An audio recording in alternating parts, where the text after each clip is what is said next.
right, here we go.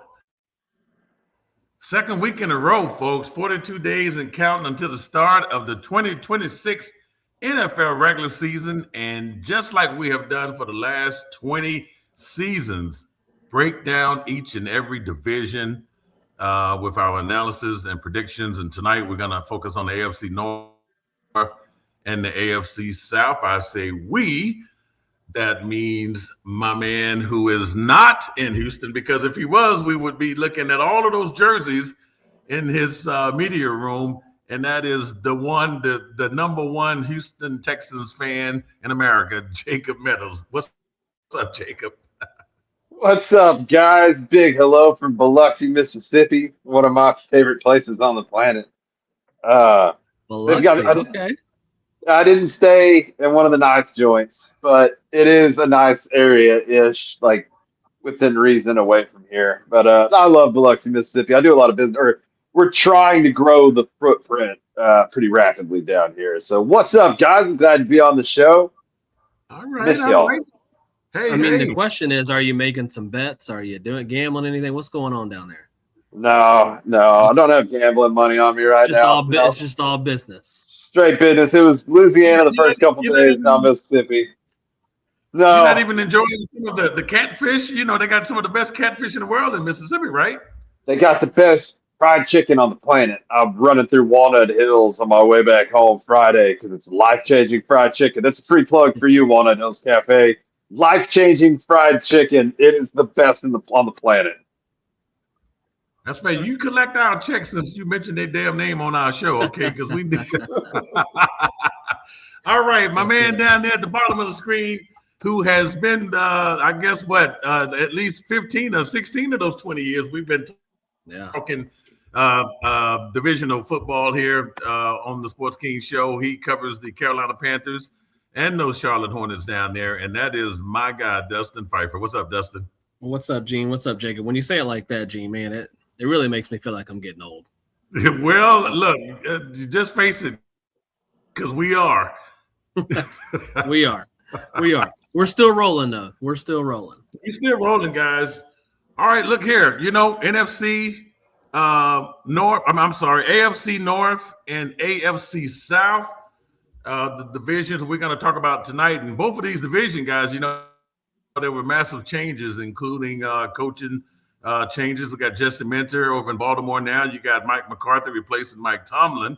In Pittsburgh, Todd Monken is now leading the Cleveland Browns. And over on the AFC South, one big change there, and that was Robert Saleh heading to the Tennessee Titans. So, Jacob, I know you're excited. You geeked to get into the AFC South. We're going to do the North first, okay? All right. We're going to do the North first, but I know for a fact you are excited to talk about CJ Stroud. So I look, and Dustin, we found a picture of CJ Stroud reporting to training. I was going to bring that up.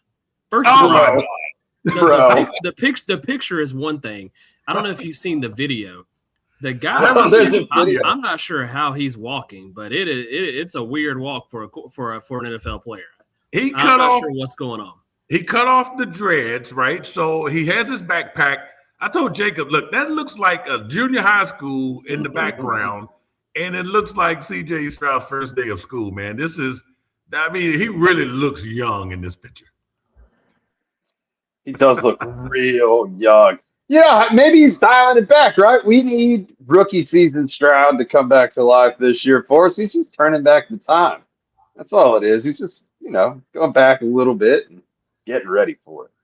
All right. I guess we're about that. So we'll talk more about CJ Stroud here in a little bit. But first, guys, let's go ahead and just jump right on into the AFC North. Now, Dustin and Jacob, last year, I guess you guys know you have the standings there, right? So Pittsburgh won that division with a 10-7 record. Yeah. The Ravens 8-9. The Bengals struggled once again with a 6-11 record.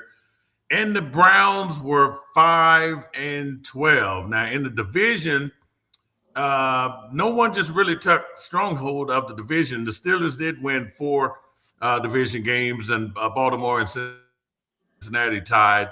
Believe it or not, Cleveland won 2 division games because the AFC North is always tough competitively when they play each other. But I tell you what, we are going to start with.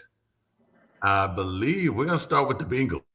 Well, first, before we jump in team to team, I think we got to mention this is going to be one of the crazier divisions that we talk about. The fact that Zach Taylor is now the longest tenured coach, and basically we have 3 brand new coaches in this division, really just, again, when you go to do the preview, there's so much to talk about because I don't think there's many years you get 3 brand new head coaches in one season in a division like this.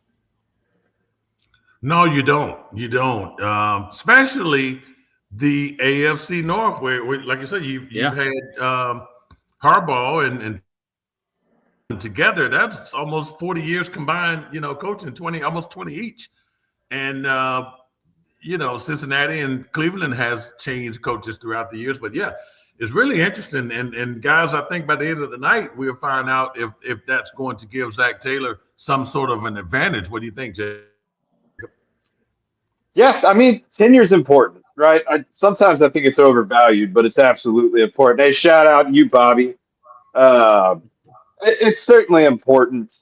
I don't necessarily know if it's going to help Zach Taylor here. I'll get more into that whenever we get into the actual what our proposed records and what have you are for these teams. But it's going to be interesting because how many times in history have these 3 teams been on a first-year head coach in history? What, twice in the beginning and now? Like back in the very beginning, and then now would probably be the only times this has ever happened. So it's going to be a historic season for the AFC North.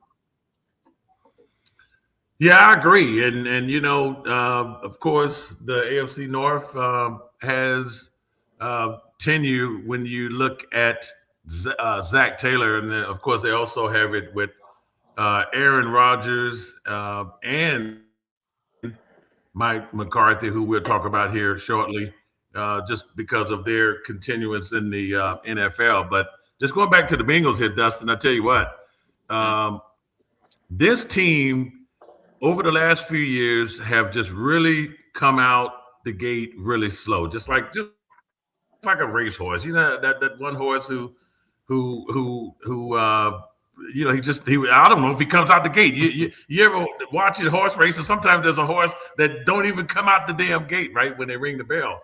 Yeah. But the Bengals have just they've been beat up with injuries, and including at the quarterback position, not to mention they have their defense have given up a ton of points. You got an offense that's scoring 35 points, but a defense that's giving up 40 points. So what's different this year with the Bengals? Yeah, I mean, the defense is going to have to be different, right? And we actually thought last year that they were going to get off. They got off to a 2-0 start. We were like, okay, they finally figured out how to get off to a hot start. They're 2-0. They're looking good. They go on to lose their next 4 games after that. So once again, you're right. The start definitely is a detriment to them. I know everybody hears that word continuity and they think, it's a little bit overrated, but I just think the continuity of having now the longest tenured head coach, and let's be real. And Joe Burrow's got to stay healthy. When you have a guy like Joe Burrow, you have Jamar Chase, you have T. Higgins. Zach Taylor is going to be a guy that is on the hot seat this year if it doesn't go right. Like, you just can't sit here and waste I know Joe Burrow's been hurt, but when he's healthy, you can't waste a Joe Burrow in his prime. And so with the turnover in this division, with Zach Taylor coming back, the pressure is there. And you're right, the pressure is on him. The pressure is on Joe Burrow to stay healthy. The pressure is on Jamar Chase and T. Higgins to continue to be that top duo as a receiving core. And then the biggest thing I think we've talked about the last few years is the defense. That's where most of the pressure will fall. I like what they've done. Have they done enough to overhaul their defense and make it, fantastic? I don't know about that, but you add a guy like Jonathan Allen in free agency. You get a guy like Dexter Lawrence. Like, you've got some guys in the trenches that are really going to help out. Obviously, you lose Trey Hendrickson, but I just like what they've kind of done in the trenches a little bit. If Joe Burrow can stay healthy, you get those 2 receivers still going like crazy. I just like what I'm seeing heading into this season for the Cincinnati Bengals. I agree with all of that. I'll go ahead and jump in here. I agree with all that. I think Joe Burrow is going to be your biggest question mark, right? Like it's if Joe Burrow stays healthy and plays, Cincinnati has a shot. This is the best defense they've had in years. It is. And I do agree with that. I didn't mention Brian Cook, the safety as well. They added in for you. They've added some guys. Yeah, and then they got the cat. Aren't they the ones who got that cat at safety that you wanted Carolina to take in the draft? Yeah. Like the kid out of Oregon. So like they have all of these pieces, and on paper, this is by far the most explosive defense they've had in years. Like it's going to come down to one: can they build chemistry, which shouldn't actually be an issue, and then can Joe Burrow stay healthy? Who is their backup quarterback this year? You know, Browning left. Browning got paid somewhere else. Who is the backup quarterback? So like you're looking at is it footsteps? It should be Joe Flacco, and I think they have Josh Johnson on the roster as well. Okay, well, at least, footsteps Flacco's good to come in and win 5 games at the end of the year. Yeah.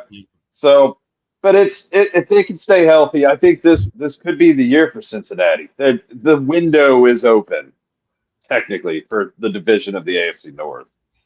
Well, and to your point, they did not get the safety at Oregon because if you remember, they traded their 10th overall pick to get Dexter Lawrence. So you gave up a top 10 pick, which people were kind of questioning, but you did get a stud in Dexter Lawrence in return. So hopefully they come out on the winning side of that.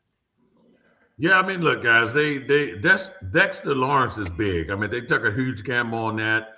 I think today in training camp, if I'm not mistaken, was it Shamar Stewart?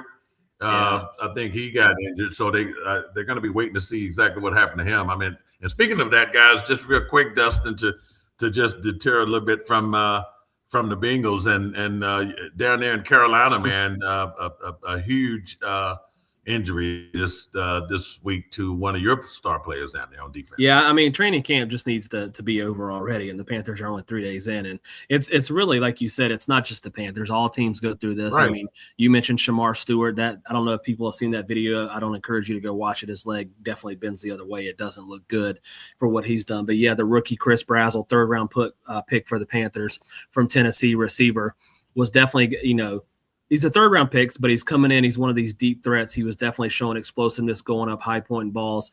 You pair him with that deep game with somebody like, T-Mac, the offensive rookie of the year. There definitely was high hopes, and he has an LCL tear, and he's going to be out 8 weeks. I guess it's good that it happens now. You think 8 weeks. We still got to go through 4 or 5 more weeks of preseason. Mm-hmm. So I don't think he's going to miss too much time, but a rookie having to miss a lot of training camp because of that injury is not good. So I think that's what we look at with all these teams is, man, can you survive the injury bug because it's going to happen in the NFL?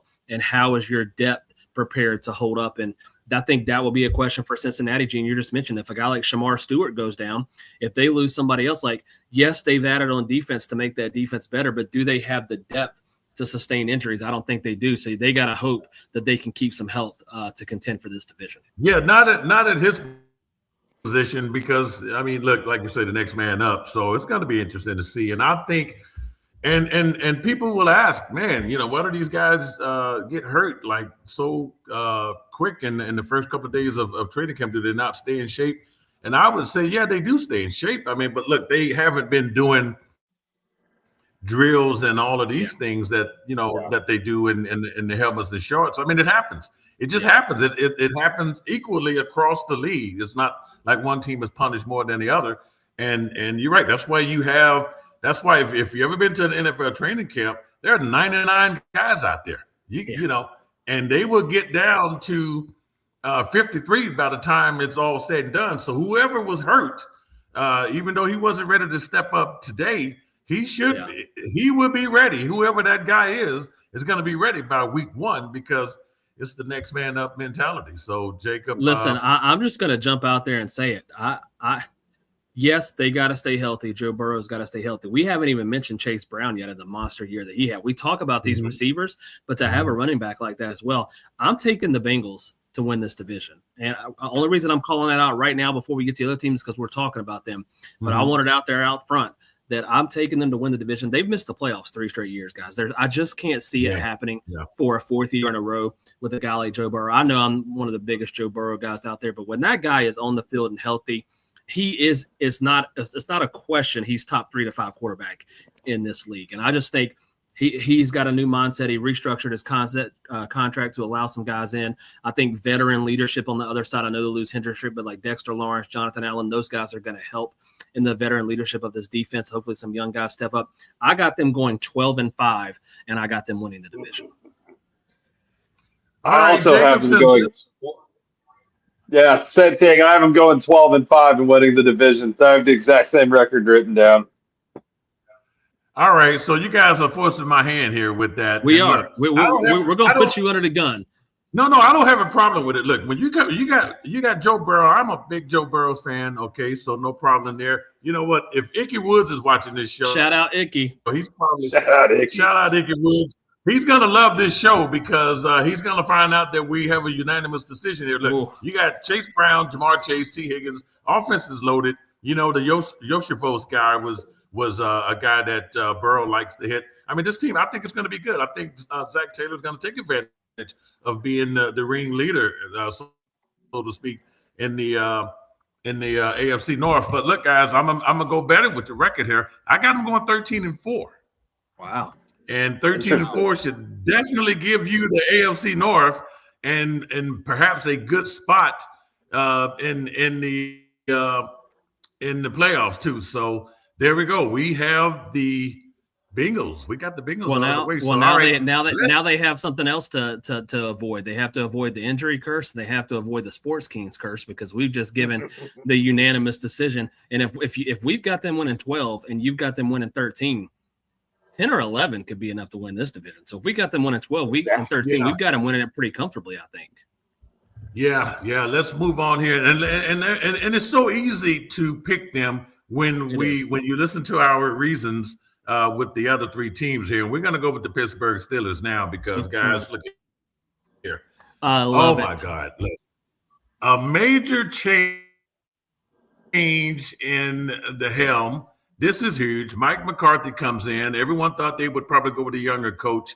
And Aaron Rodgers basically admitted in an interview a couple of days ago that, he really didn't.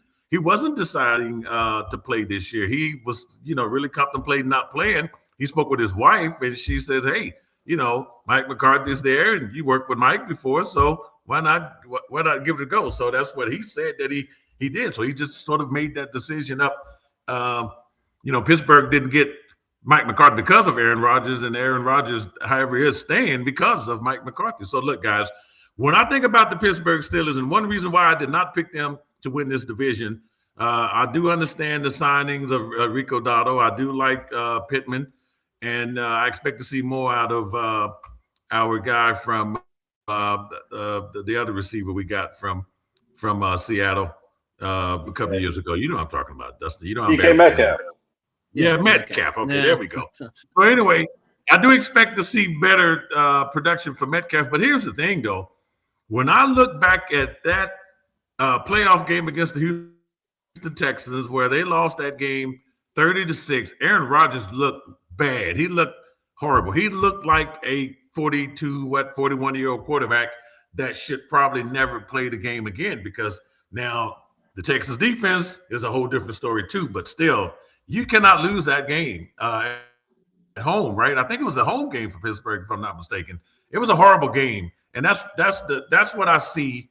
I don't know what he's going to do to make that better. I don't know what McCarthy's going to do. They definitely have to give him some better help on the line.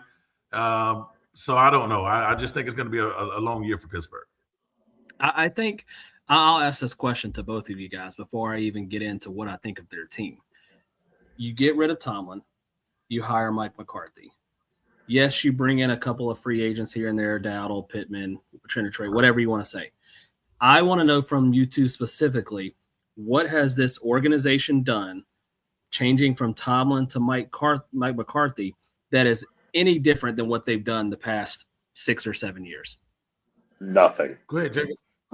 Brought in a great DC, Patrick Graham. I can't light that dude on fire any more times. I'm already the biggest fan he's got in the country. They brought in Patrick Graham, which is the best staff hiring since Tomlin. So I don't know what I do like this roster better than last year's. And I don't know, Mike Tomlin's voice just became a little silent. It was time for a change. I do agree, and he knew that, so that's why he stepped down. I don't know. They have gone through coordinators like crazy. Now this new head coach, we're gonna see. We're gonna see if they're gonna be built for this year. I don't think this team is built for the long haul. Maybe there's a magic with McCarthy and Aaron Rodgers, but no, not much has changed other than just leadership. Yeah, and I McCarthy and Rodgers have a good relationship. McCarthy's a good offensive mind. I'm not gonna hate on him on that. It's just when I asked that question, I think we've all said in the last 6 or 7 years, regardless of how good of a coach Tomlin is, until this organization kind of does, I don't want to say a complete reset, but it's got to be a little bit of an overhaul in philosophy to really get back to the Steelers standard of football. And whether that's offensive line, and a lot of it has to do with quarterback. Do I think Aaron Rodgers is a decent starting quarterback right now? Yes, obviously he's getting older, but if you can protect him, he's still a top 15, quarterback in the league. But I just don't know. I like the weapons they brought in. I still worry about this offensive line, obviously with Aaron Rodgers not being very mobile.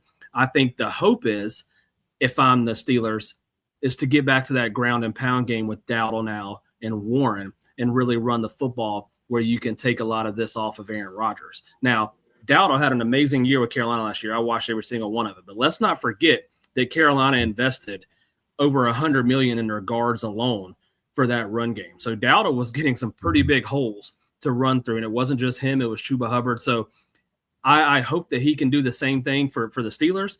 But, again, we've seen this in the past, and I just don't think that they've done enough to change the philosophy. And as much as we want to say about what Mike McCarthy will do different, I will stand on this hill that it's not an upgrade over Mike Tomlin. And when we get to the Ravens, I'll probably say the same thing about Harbaugh. And so if you're going to make that change, and I do agree that it's time for a change, I just don't know if that's the way to go if you're looking for a complete change of how things are operating. So that's what has me worried about this year. I got them going 7-10. I think bringing Dowdle in helps. You get 1,000-yard rush there. Warren, I think that's going to be pretty good. So we'll see, because they have to let go at some point in time and rebuild. No one likes to use that R word in the NFL, but since Ben Roethlisberger left the Steelers, they have not had a quarterback, and all of that was under Tomlin. So it's going to be left up to Mike McCarthy to bring in the future of the Steelers, which I don't even think they have in-house. Maybe Drew Lar, I don't know. The guy they got from Ohio State the year before, no. I don't know. All right, guys. I've got them going. Man, I've got them going. I don't want to copy Gene, but man, that really kind of sounds. You know what? I'm gonna go 8. I'm gonna go 8 and 9. I don't think they get over the hump to have that winning season, which that streak's still alive, right? Of a winning season for the last however many years. Yeah, now it's under. I hate to do this, Gene, but I think I know you just said it. I think it's coming to an end. I got them going 8 and 9, only because I think they do. I wasn't even thinking about the streak. Dustin, I looked at the schedule. Have you seen the schedule? It's brutal. Yeah. It's a brutal schedule. So, it's a brutal schedule because they're playing a first-place schedule. So, they win the division. You're playing a first-place schedule. So, I've got them going 8 and 9. I think the streak ends. I think there will be some flashes of Aaron Rodgers, kind of like last year where he had some good games. Maybe Dowdle, Metcalf, Pittman have some good games and they can win some games. They still have some pieces on defense. Obviously, TJ Watt's got to stay healthy. But I just think in the end, it's going to be too much up and down here and there. I still don't think that offensive line protects Rodgers. And you mentioned DK Metcalf. I'm just not sure he's the same player anymore. You get older, you're bigger, that speed goes away. Obviously, we've seen him beat a little bit of a mental head case since he's been in Pittsburgh. He gets suspended for a game that he shouldn't have, that they needed him for. So I worry about where his headspace is at as well. So that's the concerns I have. I got him going 8 and 9. DK also had 500-something receiving yards last year. I understand that he served a suspension, but he was not the same dominant player. Yeah. And just to put the cherry on top of this one will blow y'all's minds, but I've got the Steelers finishing 6 and 11.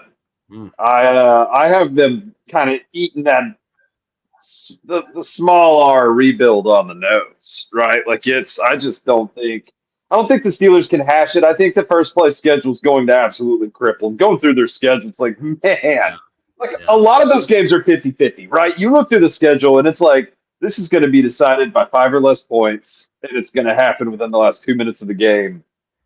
I don't think the Steel City overcomes all of those. I think 6-11 is where the Steelers land. And what will Steelers fans do, Gene, when let's say they do go 8-9, Rodgers retires, and then it's kind of time to use that R word to do a little bit of a rebuild. And now you've got McCarthy in his second year going into a rebuild. Like you're set now, he's there. There's no expectations for him to succeed. That's what I'm saying. The way this cycle is going, if you're gonna kind of go for one more run and then a rebuild, maybe McCarthy's a one and done. I don't know. It's very unstable there right now.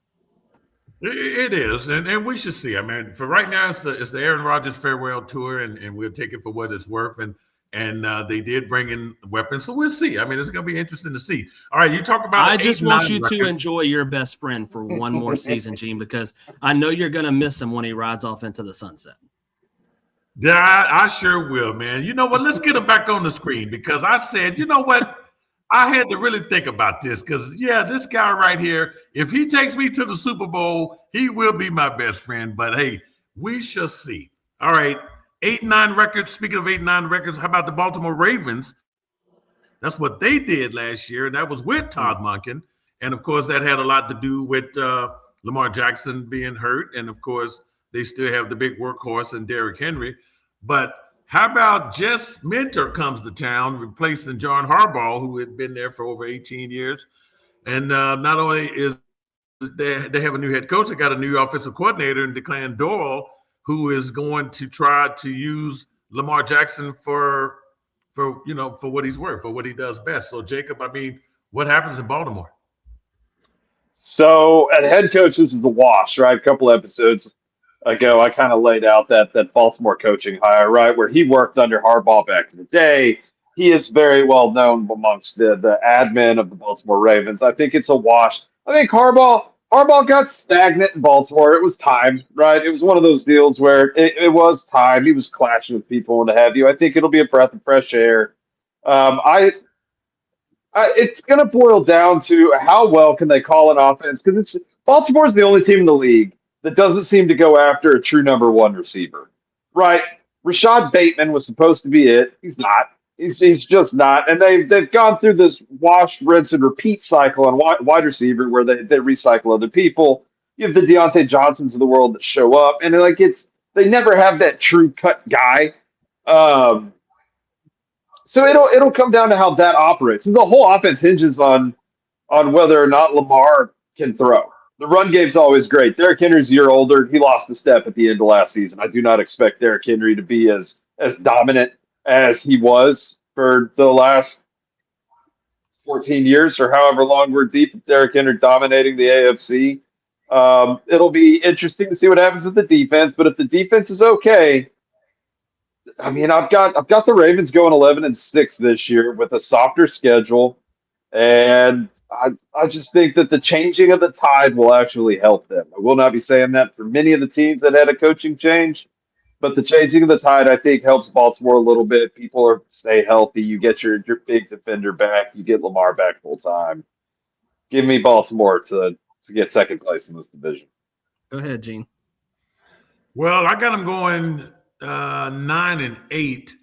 I don't know how this is going to work. I mean, that's a big change there. And Monken, I think we're going to see that Todd Monken had more to do with that success than people gave him credit for, which should be kind of great news for Browns fans, right? But I don't know how this new coordinator is going to work. Lamar Jackson, he could throw the ball. He proved everyone that he could throw the ball. But then again, maybe Doyle will come in and maybe maybe he will use Derrick Henry when he's supposed to use him. You know, there was many times when Monken would not put Derrick Henry out there when Derrick Henry needed to be out there, and Lamar Jackson was doing things when you got this big workhorse running back going. So the tight ends, they're depleted on tight ends. I mean, there's only one tight end. He's going to throw it to Andrews. almost 99% of the time. So, Jacob, you're right. They don't really have any great receivers. That defense is kind of getting old too. So I don't know. This is going to be interesting for Jesse Minter. But I think 9-8 is good. I think the division they might have a winning division record because they are a threat in that division always. But it's going to be interesting to see if Minter is going to be able to keep up that defensive reputation that Harbaugh always had. Yeah, I have some question marks. I obviously think, again, same thing with the Steelers. It was time, it was getting stale. Is bringing Jesse Minter in an upgrade over Harbaugh, though. I just don't know if I can say that. Now, what I will say is he did do a good job of turning that Chargers defense around. And if you're the main focus, no matter what happens, we always talk about the focus for the Ravens being Lamar Jackson. The main focus, kind of like we talked about with the Bengals, is this defense. I mean, the defense, we're so not used to saying this about the Ravens, but because their defense is normally top tier. Their defense last year was pathetic. And they go and get Trey Hendrickson. That's a huge addition. Let's not forget he's getting a little older too, though. But I do like that addition. I think it's going to help him out. My questions go to the offensive side of the ball, which is crazy to say when you've got a guy like Lamar Jackson back there. But what Jacob just said, I 1,000,000% agree with. Maybe he'll prove me wrong. Maybe he's beating Father Time like LeBron James and others do. But at some point in this NFL game, Derrick Henry is going to slow down. He has to. It's just human nature. Now, maybe they find a way to lighten his workload, but I'm not sure how much you can lighten it because you don't want to put too much on Lamar Jackson either because he's injury prone as well. And I still have question marks about whether he can play a full season of football, staying healthy. And their backup still is Tyler Huntley, who has done some good things previously, but in the past couple of years, he's been one of the worst backups in the league. So they don't really have anybody back there. Their receivers, they're average, I think, at best. Flowers and Bateman, sometimes they flash. They're not consistent. Flowers is good. He's good. But I don't think we see that takeoff, though. It's always just, you know what I mean? That can he go to that next level? And then I think we're discounting the loss of Isaiah Likely. Like Andrews is getting a little older. Yeah. You take away that 2 tight end set and he goes to the Giants and now there's more on Andrews. I worry about that type of stuff. I think because of their schedule, they do bounce back a little bit, and I do have them getting a wild card. I've got them at 10-7, but I do have a lot of question marks. The reason I have them at 10-7 is because I do think with Hendrickson, Minter will get that defense a little better, and I think that'll get them enough to get to the regular season. I don't see them – if I didn't see them as a contender when I knew they were going to dominate the division for Super Bowls, I don't see them as a contender now because they haven't proved it at all. But I do have them 10-7. I have them as a wild card. Listen, their first – Kyle Hamilton. Yeah, he's a star. Kyle Hamilton's a star. Right. But their first 6 games, guys, they got to get off to a good start. It's Indianapolis, New Orleans, Dallas, Tennessee, Atlanta, and Cleveland. Like you can't. No, that's the easy part of the schedule. That's the easy part. You can't go no worse than 4-2 getting off to that start. You should beat probably New Orleans, even though they're better. It's at home. You should probably beat Atlanta. You should probably beat Tennessee, and you should probably beat Cleveland. And then Indy, that first game with Daniel Jones coming back, they probably need to go 4-2 and 5-1 to really jump out on this schedule. So I think they will do that, but I do see some bumps in the road. I got them 10-7 and squeaking into maybe that last wild card spot.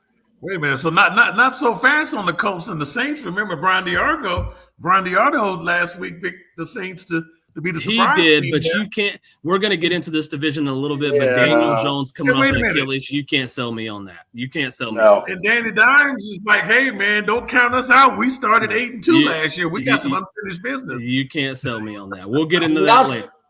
Not to mention, we are going to get into that later. I've got a question for that one once we get there. All right, so I got them 9-8. Jacob, would you say? I got them 11-6. 11-6. Okay, all right. And I had them 10-7. See how this works out. All right, let's go ahead and wrap it up with the Cleveland Browns, who I think there was a reason why we picked the Browns last year, guys. But Todd Monken now is the head coach of the Cleveland Browns.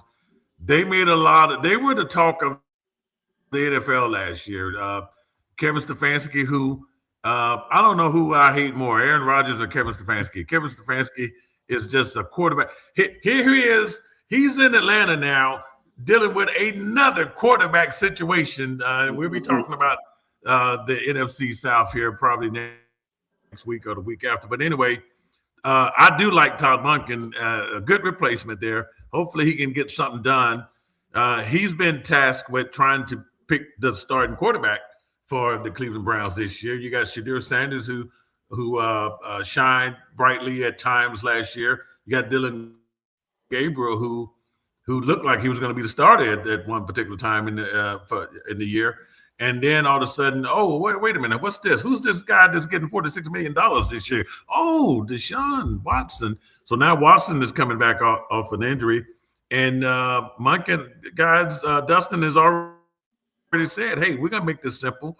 It's going to be Deshaun Watson's job to lose. Yeah, I don't know if I like hearing that. First of all, let me start off by saying what's crazy is if I had to rank the three coaches that got hired in this division of who I like the best, I probably like Todd Monken the best. But it's the situation. I like him. I think he's going to be a good head coach, but it's the situation that he's going to. Now, there's some good things. I'm reading about it. I'm looking at it like, first of all, you get rid of Myles Garrett. We have to mention that. That's probably the biggest storyline. You get rid of your franchise player. They got some – I don't think it was a bad trade for a team that's in rebuild. They got some good stuff back when it comes to Verse and some picks. I really like Verse, a Florida State guy. But when you trade your franchise defensive player of the year, you're obviously going to take a step back a little bit there. But today I know they made some contracts. They signed Denzel Ward to a 2-year, $62 million contract, making him like the highest paid corner. And I think they had another signing today too. So I think their defense will still be adequate. I mean, you bring in a rookie at safety. You have other guys that have come in. I mean, I'm looking at it here. Malik Collins is still there, the rookie defensive player of the year, and Schweisinger after a good year last year. It all goes back to the quarterback. And the statement you just made, Gene, I just said something good about Todd Monken, but I don't know how you can come into the camp and everything that Deshaun's went through in his career, off the field, on the field, injuries in this city, and just say it's his job to lose. Like, that guy hasn't played football and I don't know how long, and you're just going to sit here and say it's his job to lose. I just can't agree with that. I don't know if that's a slight on Shedeur Sanders and what he's done in the offseason. I'm not saying he's the definite guy, but to just slight him and say right off the bat, it's Watson's job to lose really has me concerned. And they brought in some offensive weapons. They drafted Concepcion. They drafted Denzel. They drafted Denzel Boston. Don't forget Fannin, the tight end, had a breakout year. And I'm not even going to talk about Jerry Jeudy. That guy's a head coach. And the tackle, the rookie tackle they brought in. They brought in the rookie tackle. And they brought in more offensive line. They brought in Titus Howard. So they've done some good things. But when you're in the NFL, it's about the quarterback. And what is going to happen at this position has me concerned, especially with what Todd Monken's saying. But, okay, Jacob, before you go on here, look, Dustin, it's easy, man. It's 40. Look, you guarantee a guy that much money. If he's healthy, you don't have a damn choice but to put him out on the field. Now, this could be good for Shedeur Sanders because, look, if in training camp, or not even training camp, but in the preseason, when the public sees what he is or isn't capable of doing, and if Shedeur Sanders is outplaying him, I think Monken might look at this differently but you still got, look, if he can walk, breathe, and talk and throw a damn football, and he's getting a $46 million salary this year, his ass needs to be on the field until you have a really justifiable reason for not putting Sanders out there. I know it's because of the guaranteed money, Jacob. I get that. But I thought we were to the point in Cleveland and the Deshaun Watson situation that everybody knew. I'm actually shocked. I thought once he tore that Achilles that his time in Cleveland was done. So the fact that he just walks right back in and it's like, oh, hey, you're right there for the starter's job. Let's go. Let's not forget how he looked before the Achilles injury. Forget the money. He was an awful quarterback. So maybe that's what you're thinking, Gene. Maybe because I can tell you, I've got a lot, for some reason, I've got a lot of friends that are close Cleveland Browns fans and from Cleveland. I don't know how I got stuck around them, but I do. They are so agitated that Shedeur just will not be the starter. Like they want nothing to do with Watson. Maybe that's Monken's game plan, Jacob. Throw Watson out there. He makes some mistakes. The fans hate him. And then Shedeur once again comes in like the knight in shining armor. Yeah, so before I start this monologue, shout out Patrick Woodman, our Ohio rep, who's a big Cleveland Browns fan and hates my Cleveland takes. It's the Shedeur show, boys. So I think Deshaun's going to start maybe all preseason, couple of regular season games. I don't think he makes the full season. Shadur was not as bad as the numbers stated last year. It was a lot of things outside of his control. I think that the Browns are actually going to impress. I think that they're going to win 7 games, wind up in 3rd place in the division to wrap this year up. And I just think that the defense will be about as good. It's Shadur, Patrick. So it's the defense will be there, right? So the defense is still going to be really good. And I think that they're actually going to have, a little chemistry between Shadur and his offensive line and his skill players around him. But I think that they're going to have an actual, it won't be a one-sided team. I think they'll actually be able to throw the ball a little bit. Sure, Jerry Jeudy's still there. That guy's awful. But now he's not a wide receiver 1 anymore. So that guy's going to absolutely flourish in this system. So you have all these parts that are coming together. The Browns to the moon, 3rd place in the North. Shadur season is upon us. But Gene, if what Jacob is saying is right, and Shadur is the guy, which I think, put the money to the side, I think we all agree that he probably should start. We said this last season with Stefanski and the way they didn't give him any reps early on and hurt his progress. I haven't been at camp. Right. I don't know what the breakdown is in reps between Watson and Shadur. Maybe it's 50-50, whatever. I don't know. But the more reps you take away from him with the starting unit, the more you're setting him up for failure when we get to the regular season. Yep. Look, guys, I'm going to trust Todd Monken on this because, he was blessed with Lamar Jackson. And granted, there was no other, quarterback controversy like what he's facing now. Then he still had Todd Huntley. I just think, regardless of who is going to be the starting quarterback for the Browns, I think Todd Monken I think that's the man you want in the building making that decision. I think the question is, do you trust the owners? And with the owners talking about the money and Andrew Berry, maybe they're saying, hey, put Watson out there because of the $46 million. But look, this could be. Look, I got them going 7. No, I take that back. I actually have them going because of their schedule, guys. Good Lord, the schedule is brutal. They were 5 and what was it? 5 and 12 last year. Yes. They were 5 and 12. That is correct. Yes. I'm gonna change it. I had 4 and 13, but I think I can give them 6 and 11. I mean, look, Fannin, look, this guy was a pretty good tight end. Dylan Sampson, depending on Kushan Judkins, what happens with him coming back from injury, they are talented. They're young, they're talented, and I'm going to give Todd Monken a little bit more credit. So instead of the 4 and 13 record that I previously had, I'm going to bump them up 2 more games here to 6 and 11. Now, one more nugget to think about with them, right? This is the last year of guaranteed money for Deshaun Watson. So you want to dog and pony him out there. If there are quarterback-needy teams, what if they could get anything for him, right? Literally nobody's anything. Trade for somebody trade a 7th-round pick because they need a backup quarterback. You could do it, and then the Shadur show begins. I just wanted to throw it out there. It's possible. Nobody can take on $46 million of salary. That's the problem. I don't think. I mean, he would have to have a hell of a year for that to happen. If he has a good year, then they're just going to play him. They're just going to play him.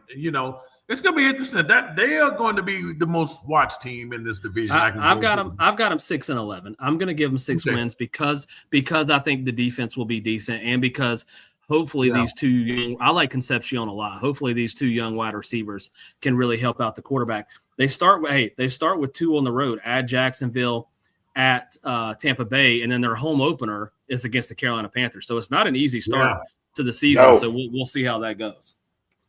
Yeah, that's interesting. And they got the Jets. Anytime you can get the Jets and the Titans on your schedule, that's always good, right? But I think that we're going to talk about it. But I don't think the Titans and Browns are too far off. So I wouldn't give that a guaranteed win.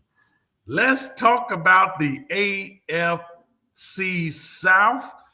And last year, this division was won by the 13-4 Jacksonville Jaguars. And not only, guys, did they win 13 games, they won it with a new coach. Now, if Lynn Cohen didn't come in and make a statement, I don't know what a statement is, okay? They win that division 13-4, followed by the Texans, 12-5. Indianapolis, who knows what could have happened if Indiana Jones doesn't go down after that 8-2 start. They finished 8-9. I mean, can you believe they lost the rest of their games pretty much? Yes.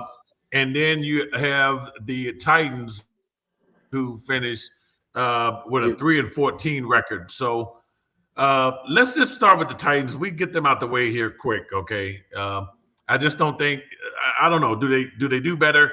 I got the Titans 3-14, maybe 4-13 because of Robert Saleh. I don't know. Maybe he squeezed one more win out of them. But this is still a bad team. The depth chart for this team doesn't look good. I don't know how long this team is going to struggle, but they're going to struggle again in 2026. Go ahead, Jacob. I think this is the most interesting team in the South. It's the best rebuild. It really is. Like it is the most fun team because you get year 2 of Cam Ward. You get to see what he can do. They kind of adequately sort of tried to help him with the skill players around him, right? The roster lacks a little bit of talent. But, like, with Bob Salah at the helm, like, you absolutely have the opportunity to have a better year than you had last year. Now, with that said, I also have them going 3-14 again. You look at that schedule. That schedule's not favorable for the Titans whatsoever. But the thing that could swing that, divisional games. The Titans play really hard for no reason in the 6 games that matter the most in the division. So, like, I mean, they have a legitimate chance where they can win the 5, the 6, the 7 games. Do I think they do? No. But I absolutely think that Bob Salah is a terrific coach. I think that if anybody can do it, it's either him or Mike Vrabel. Vrabel's already got fired after doing it. So I think Bob. Yeah. Can you name one player on defense? Who, me? No, Jacob. Oh. They have one player on their defense right now. No, Harold's gone, right? I mean, so, you got to go Jeffrey Simmons. That's their main defense. Jeff Simmons is DT. That's it. Yeah. They have a couple of safeties that if I saw the name, I could tell you they played for the Titans. They traded for Jermaine Johnson, the edge from the Jets. For the Jets, they spent big on corners with Delonte Taylor and Cordell Flott. So they brought up Cordell Flott. So they brought on some corners. So listen, I'm not sitting here going crazy on the Titans, but coaching staff alone, like I think they've had one of the best coaching staff builds in the offseason for a new coaching staff. I think Saleh, is a good leader. You know, obviously it went south with the Jets, but everything goes south with the Jets. So you talk about defense, like just having him in the building alone should improve that defense slightly. It went south in the Giants, but as far as offensive mind goes, I'm a huge Dayball guy. Bringing him in to work with Cam Ward, I like that. So I like what they've done to bring in this stuff, and then I like what they've done to bring in weapons for Cam Ward. Last year, they really had nobody to throw the ball to. They go out, they get Carnell Tate with their top pick, who was arguably one of the best wide receivers in the draft. They get Wan'Dale Robinson, who is severely underrated as a receiver, was very good for the Giants. He's got some weapons now. And you just do that and you bring in Dayball. I like what they've done. I think they're taking the steps in the right direction. I want to have them at 7. I'm going to scale it to 6, but I could see them going 7-10 because of what Jacob said. These close games, I think a lot of these AFC South games are just going to be very close together. So you know what? I'm going to go 7-10, and I'm going to go ahead and make my first lock of the week before we even get to the regular season. They open at home against the New York Jets. That's my lock of the week. They will beat the Jets, and I'll go ahead and throw in my first upset pick in week 2. They're going to be 1-0 after beating the Jets, and they're going to host the Philadelphia Eagles, and they're going to pull off that upset, and they're going to be sitting at 2-0. No, stop it. Mark it down. Mark it down. I'm making a note of it right now. I've got all of our predictions noted, and I'm writing it down right now. That's a tough call. That's a real tough call. The running back situation worries me. The Jets are loaded. I can't wait till we talk AFC East because I don't know. I think Aaron Glenn is not going to lose his first game at home this year. It's after not the at draft home. that It's at Tennessee. It's at Tennessee. He's gonna. Okay. Yeah, Aaron Glenn. I got them surprising 7-10. The run game. I got them going with 4. I give them 4 and 13. I say Robert Saleh is a good enough leader. I don't know what they're doing with Kevin Ridley, and that's one guy who they could barely put him on the field. But look, Cam Ward has to play, because if you don't get Cam Ward to play successfully, then you're looking at Mitchell Trubisky and Will Levis, and that could just put them right back down in 3 and 14. But again, last year Ridley had to be the number 1 receiver. He could arguably be the number 3 receiver this year behind Tate and behind Robinson. Yeah, I agree. All right, guys. So that is the. So hold on, wait. Titans. You had him at 3 wins or 4 wins? Jacob? No, I got 4. I said 4 and 13. I bumped it up there a little bit. Jacob, what'd you have him? I left him at 3. In my mind, it scales only to 6. My max is 6, but there are some 50-50s in there. 3 wins. Because I'm right. I'm typing all these down. We are gonna make sure that we go back and look at these. All right. Okay, you guys ready to look at Danny Dimes and the Colts? Oh, let's do it. I'm ready. All right, let's do it. All right, so Indianapolis, we talked about them last year. Man, what a remarkable start. Unfortunately, Daniel Jones, he was looking like an MVP candidate the first couple of weeks of the season. They go 8-9. I don't even know how they finished 8-9, because they just really looked like a whole different team after he went down. But they come back. Who's that coach there? Is it Steichen? Shane Steichen. Is it Shane Steichen's the head coach there? So he comes back there in that division, and I think they have some unfinished business. I think that if Daniel Jones can come back, look, guys, what do you think about these quarterbacks now coming off these big major injuries? And we haven't even talked about Patrick Mahomes yet. We haven't talked about. I just think. I don't know how you come back from some of these injuries, like especially late in your season, and expect these guys to be ready day one. I don't get it. Go ahead, Jacob. Yeah, so that was before I even talk about the Colts. I was going to ask y'all if y'all had an update that I didn't have. That Dimes is looking great, right? He doesn't have a robo knee anymore. He's doing wind sprints in the hallways. Like, do we have any update on when Danny Dimes actually comes back for real? He was on Pat McAfee the other day and said that he was going to be ready for week 1. That's what he said. For week 1? Yeah. That's what he said. Yeah. That's what he says, yes. If he was on McAfee, if Dimes and then Sauce Gardner, he's alive, right? Like they traded 2 first-round picks for Sauce just for that guy to fall off the face of the earth. What an awful That's if those 2 people are healthy, like legitimately healthy, doing wind sprints on the bus like Russell Wilson, like really just getting after it, the Colts are going to have a great year. There's no way. Like before Danny Dimes got hurt, the Colts looked like a juggernaut last season. Sure, you trade Pittman, you're going to lose a little bit of that efficiency, but Josh Downs steps into a bigger role. Running backs a year older, but the Colts could have a great year if Danny Dimes and Sauce come back and can actually play. 10-7. They're gonna need Danny Dimes, because Jonathan Taylor cannot continue to carry this team on his own. All right. If you don't get Daniel Jones on the field, you're looking at Anthony Richardson and some guy by the name of Riley Leonard. So I don't hate on the Duke guy. I'm not hating on the guy. I'm just saying, man, I like to see this Colts team be competitive, because they really did surprise the hell out of a lot of people last year. That Tyler Warren, if that wasn't like the best tight end in 2025, I don't know who was. Their depth chart don't look all that great on defense. They do. They fire sold some of the players. Yeah, they depth chart. Look, it's almost like a basketball team. That you get if it ain't the starting 5, man, you never want to go to the bench here if you have to. Dustin, what do you think?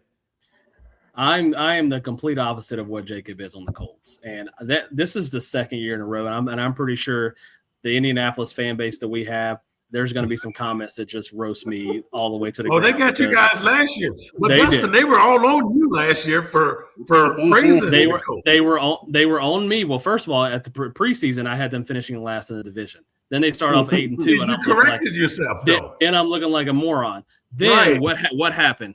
Denny Green. They are who we thought they were. And that's what happened. And I know Danny Dimes got hurt and he's back.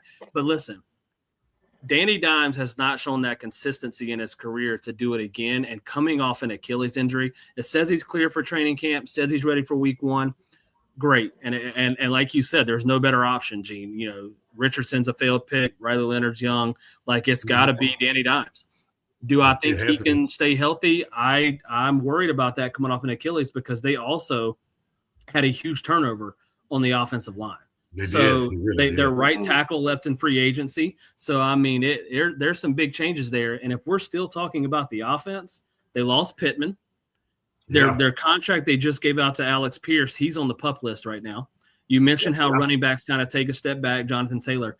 I am, and that's before we even get to the defense, which I think is the worst side of the football for this team. I think it was an awful trade for Sauce Gardner. Could he be a good player? Yes, but you give up 2 picks. They went for it when they weren't ready to go for it. Like, that team wasn't an all-in team, and that's what they did. And then, listen, I'm reading here, they got 5 or 6 brand new starters on defense. Like, and you mentioned the depth chart. The Indianapolis fans are going to hate me. I've got them going 4-13 and being one of the worst teams in the National Football League. I don't think Danny Dimes can stay healthy. I don't think they have enough offensive weapons now when they lose Pittman. I know Warren's great. I think the defense is terrible. Their best player, Buckner, on defense is still dealing with the neck injuries, and guys, neck injuries are not good. This is not good. Buckner's old.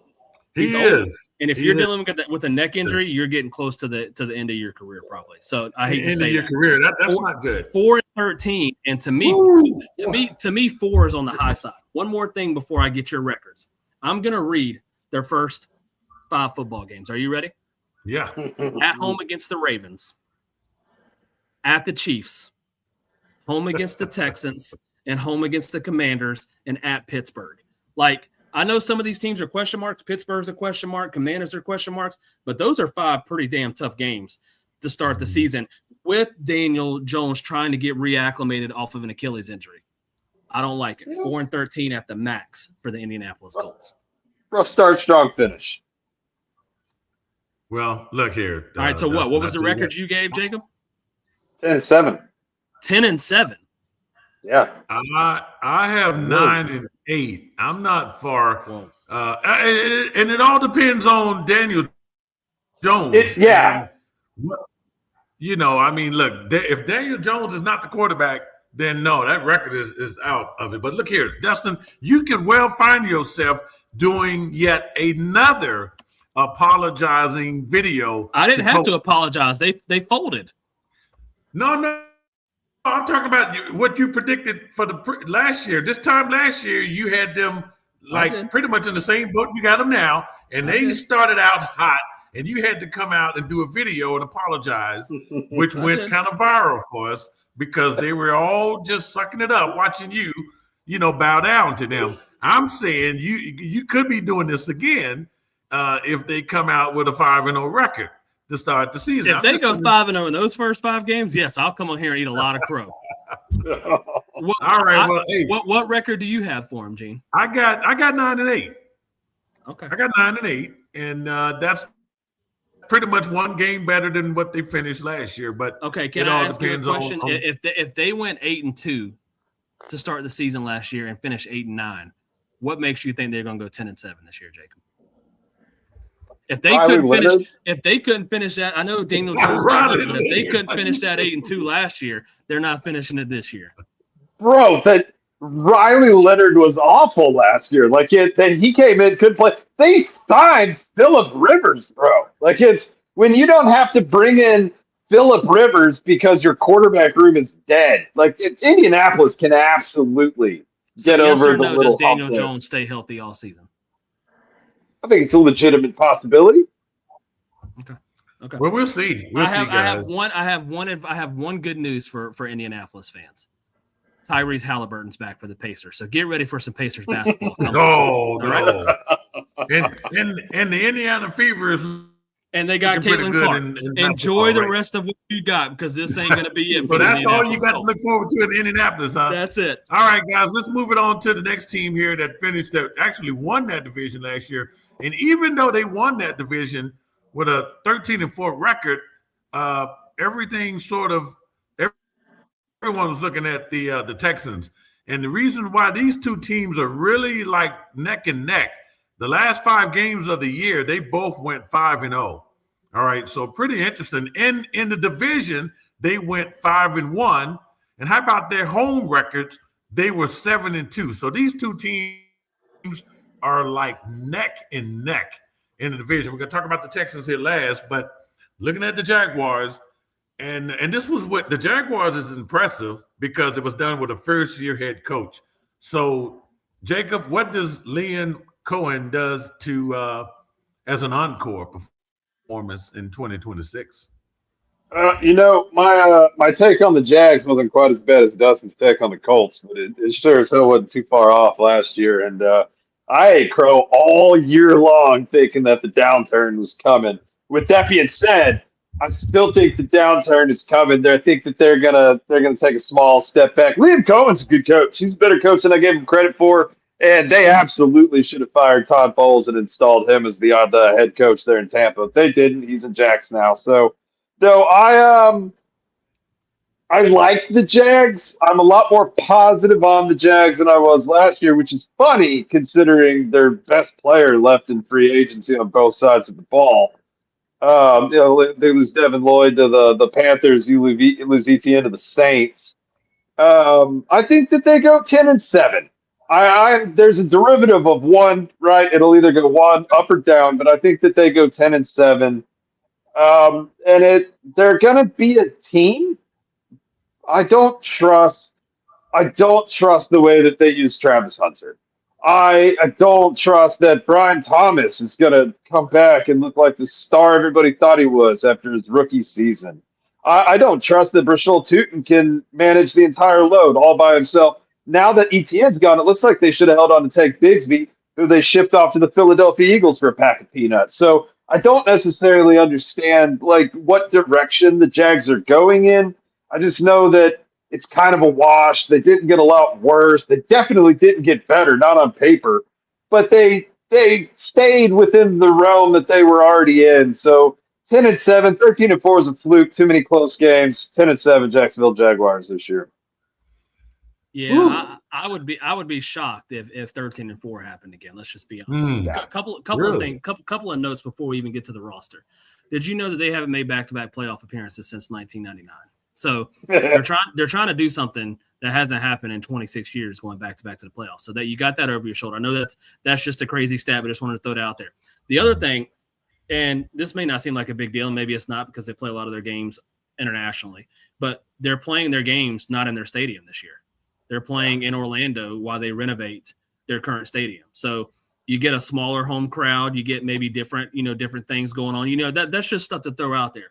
Now, what Jacob said, losing ETN to me is tough. Like, because you traded Bigsby, and yes, you're hoping that the guys you have can step up. They added Chris Rodriguez, obviously, and then Tootin, you're hoping that he can be the main back. But ETN, you think about his dual threat capability, catching the ball, running the ball, his connection with Trevor Lawrence. They were college teammates. Like, I just think about stuff like that. I know you don't want to pay running backs big money, and he got a good contract in New Orleans, but I think that is a sizable loss. And then the loss that Jacob called it out, the loss, Devin Lloyd was one of the best linebackers in all of football, and he goes on free agency and goes to Carolina, which I'm ecstatic about. But those are big losses on both sides of the ball. And then you add those things about the pressure on them. You add the things about a first place schedule. Guys, their first 5 games, yes, they open with the Browns, so you hope they can start off 1-0. But then they go to at Denver. They play the Patriots at home, at Cincinnati, the Bengals, then the Eagles, then the Texans. Like, that's a first place schedule. Brutal. Like, that is brutal to start your schedule. So I think Cohen is a damn good coach. I mean, he solidified himself. He needs to learn how to say Duval. Hopefully he's fixed that. But he is a damn good football coach, and he's got at least some stability in that organization, which is what we've said all along Trevor Lawrence needed. But with that schedule and losing those 2 main pieces on offense and defense, I got them going because of the division. I think it's a little weaker besides Houston. I'm going to have them at 10-7. I think maybe 9-8. They're going to fight for that wild card, but it's definitely going to be a little bit more of a struggle than it was last year.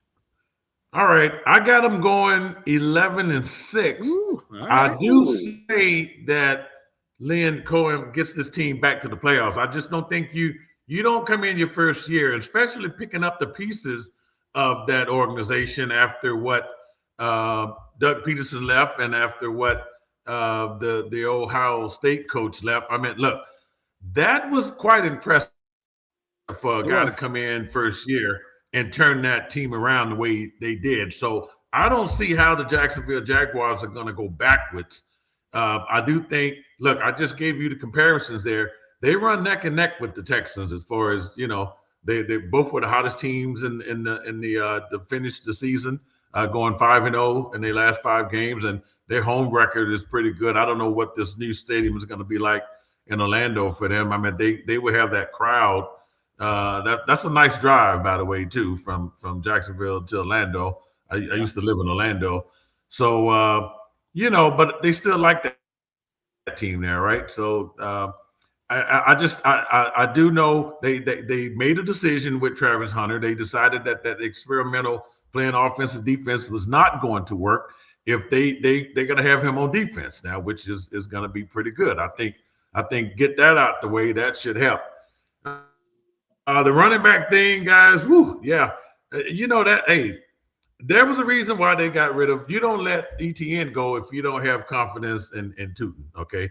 And the bag tooting up, they got Chris Rodriguez Jr. I think that Rodriguez was the one that played with the Washington. Commanders. Yeah, he was good. He was good. So he showed some pretty good signs. Let's not forget Jacoby Myers was like tearing it up. I mean, he was tearing it up for the Jaguars. So that's definitely something Trevor Lawrence is going to remember as well. I think they did good with Parker Washington and Brendan Strange as well. Strange had a contract extension. He's a really good tight end. Yeah. Strange is one of the top 10 tight ends in the league. With them. I'm okay. And I think he got hurt a couple of games last year, but I think if they get I'm okay with them going 11 games. I'm not surprised that they finished 13-4 last year. And I think Brian Thomas, I don't know what happened. He got better towards the end of the year. So if that can carry on over into they said so far he's having a pretty good camp. I mean, I don't know what a good camp is when you're running around there in your underwear with a damn helmet on, right? Yeah. So I don't know what makes a good camp. We'll see when the pads go on here in a couple of weeks. But I'll stand by 11-6 record, though. Yeah, I mean, I put Brian Thomas in the same category as Marvin Harrison Jr. Like, these guys have so much talent. It's time to really kind of put up or shut up. And I would hope that Thomas has a bounce back year. I do like the decision to put Travis Hunter mainly at corner. This back and forth stuff, I think corner is his natural position. Me too. And I think he could be a good corner, so I will give them props for that. It's just a schedule, man. And I mean, and also being the top dog. Like, you kind of snuck up on people last year, like, and now people aren't going to they're going to be ready for you from week one. That schedule's rough. We mentioned the first 6 games. That doesn't even include games later in the season at Chicago, at Dallas, at New York Giants. I mean, it's a rough schedule. So we're going to see how that goes. But I'm just happy for Trevor Lawrence that he has stability now with Liam Cohen. That's a good thing. Yeah. But I just can't see – nobody picked it, but I just can't see that 13-4 again. Yeah, I'm not going 13 with them. But let's talk about the team that that finished second place in that division. And look, the Texans. Oh my goodness, the Texans last year. I mean, Jacob, I don't even know where I had to go back and relive Pittsburgh's playoff game, which they lost to the Texans. But now it's time for you, Jacob, to explain just what the hell happened in CJ Stroud's last game and what are we going to see different going into 2026. CJ Stroud has been held back by his braids, by his dreads for a long time.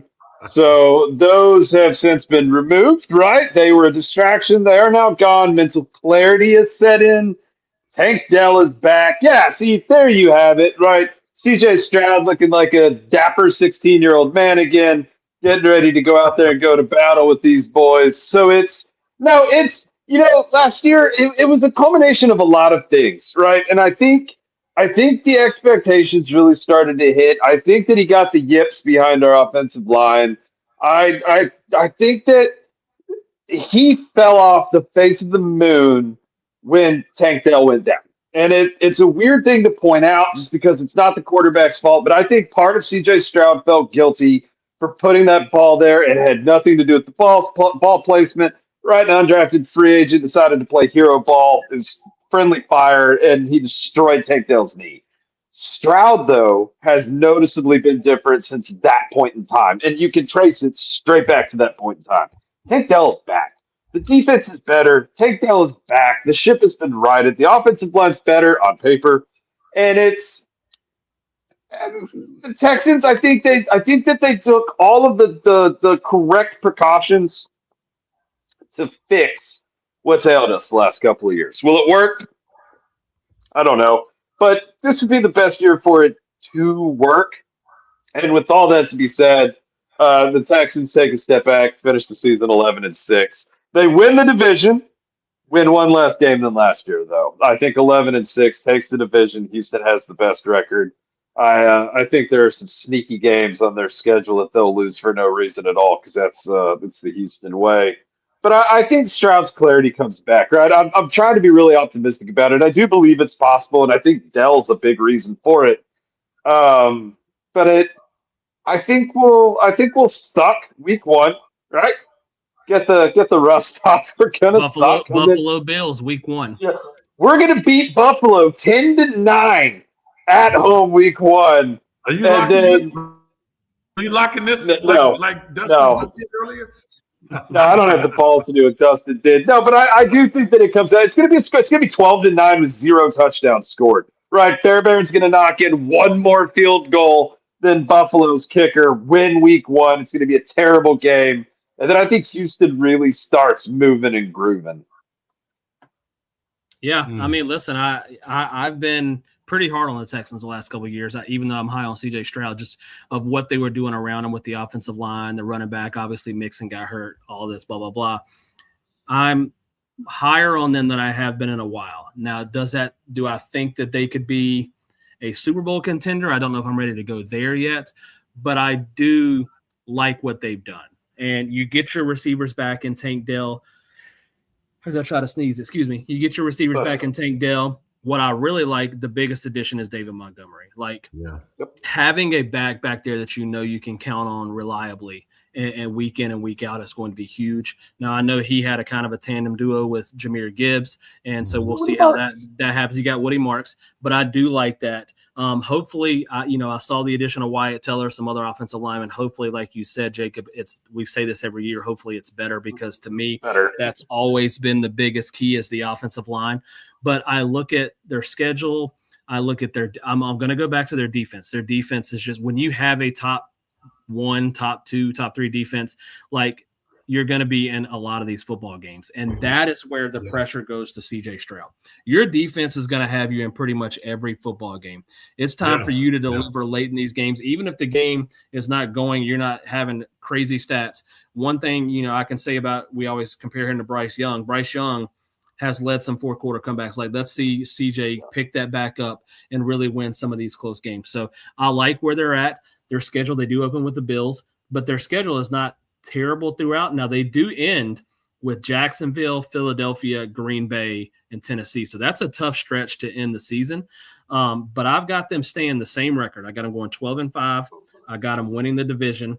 And him getting his receivers back, let's not mention a year or two of Higgins. I think Higgins could have a lot better year too. His receiving core is the best receiving core. Yes. Yeah. And you add Montgomery. There's honestly no excuses for CJ Stroud this year. So I'm looking for him to have a really good year, and I got them going 12-5 and winning the division. Well, go ahead, Gene. Go ahead. No, go ahead, Jacob. What you got? Tight end's a problem. Tight end's the one big glaring issue in Houston's offense. You have Dalton Schultz. Name one other healthy tight end on our roster that's not named Dalton Schultz. I really thought that they would have gone after Njoku when Cleveland cut him and Wyatt Teller together, and they did not. And it's going to be interesting to see what happens at tight end because that's a big position in Houston's offense. We don't have very many of them. So if that was the only one thing, little nugget I left out. No, you don't. But I tell you what, though, look, you look at these teams here, and I have not yet put the Texans in that category of the window is closing yet, because that defense is so damn good. That window ain't never gonna close when you got a defense like that.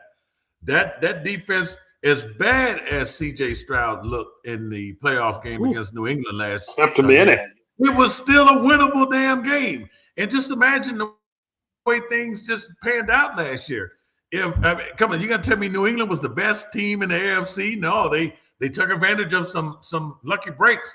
Bo Nix doesn't go down, who knows?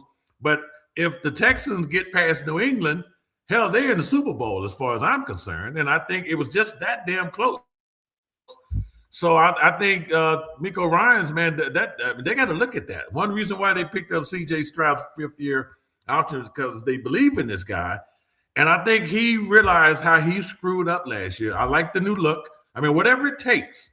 I'm not going to read into the seventh grade looking picture there, because he definitely looks like a seventh grader going to junior high school or whatever. But I can tell you what, though. If this guy – I mean, look, man, you got all the motivation in the world. You got the right management, leadership, organization. They went out and got you David Montgomery. You got, look, the bad thing, the good thing about people getting hurt is that somebody else steps up. And you guys just mentioned those receivers, man. He's got a ton of receivers now to get him over the finish line. So I still got him going 11-6. I don't know why they are so connected to the Jaguars. I think those games are going to be the best ones to watch, because since the Jaguars have come into this league, that's their nemesis, so to speak, I guess. I mean, they have to beat used to be Indianapolis, now it's Jacksonville. So if they're both 11-6, who you have Jacksonville, who's winning the division? I'm going to give it to the Texans to win the division. Yeah. Okay. So, but I got them both finished in 11-6. Listen, what you just said real quick to wrap it up is two things. It's a contract year basically for CJ Stroud. He's got to deliver. I don't think you can name, if you look at, obviously the offensive line's been a question mark, but if you look at offensive weapons when it comes to running back, receivers, and then you look at the defense, I don't know if you can name more than 5 quarterbacks that's in a better situation in the NFL than CJ Stroud. So the pressure, and again, it's not like he's been awful. He's led his team to the playoffs. But again, when you go from that rookie year and expecting to be one of these top 5 QBs in the league, like, the pressure is on him this season to deliver, and it's going to be very interesting to watch. All right, guys. Well, look here. I mean, we are moving right along. Next week is the Hall of Fame game, so we get to watch some real football.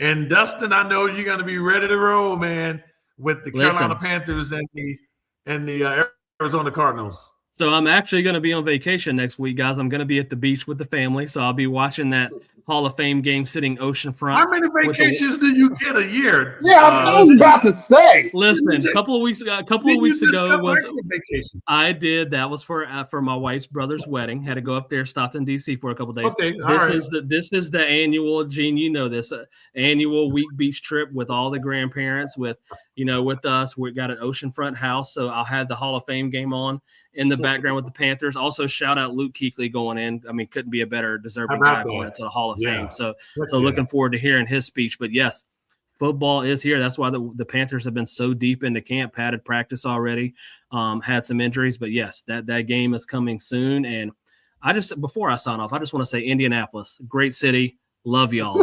Don't hate me. Can't wait for the Pacers to start. Hope you're not too mad at me.